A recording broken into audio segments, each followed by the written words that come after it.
social media mandinotswera ndichiona kuti nyaya dziri kufamba sei. Dhumadhuma naQuinta Delicious.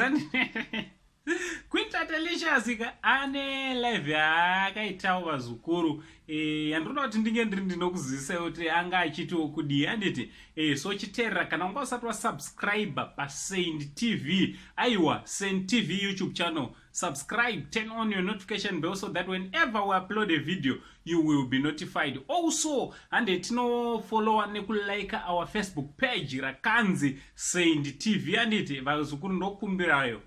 kuti ane tinofollow nekulike handiti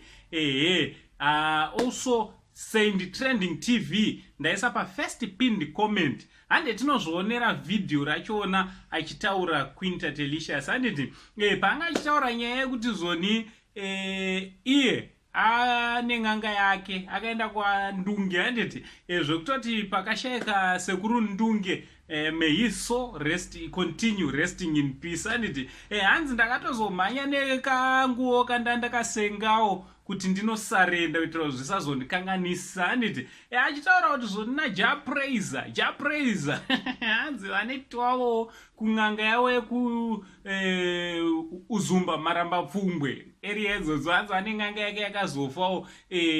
kwaakanotorawo zvinhu zvekuti anga ari anopisa anobvira zvavanoitawo komana vachona izvi kuchisanganisirawo naWinky hanzi Winky Fune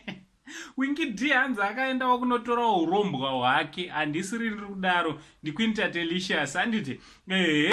namambodhutererawo zita rakwana but Delicious anozvionepi zvese izvi aiwa chimbondudza iye ari kuSweden anozvionepi zvese zvaanenge achitaura izvi Quinta Delicious. Tingati Quinta Delicious munhu watingabhilieve here kana kuti tongoti whatever zvaanotaura icomedy handiti sekuzova kwenyu kuti Quinta Delicious he is a comedian handiti musabatikane kuti ndati queen ndoti he munomadresa zvamunoda handiti unomadresa zvamunoda handifunge kuti ane problem nazvo kana ane problem nazvo anouya undiudza inini sekuru vevanhu so Quinta Delicious zvari comedian anobata haana zita raanozeza kubva kuvakuru kusvika kuno kupedzisira vasingangobate chete nsekuru vevanhu because sekuru vevanhu munoona fesi ichiseka kudai zvibatikana ndikazochinja anotoziva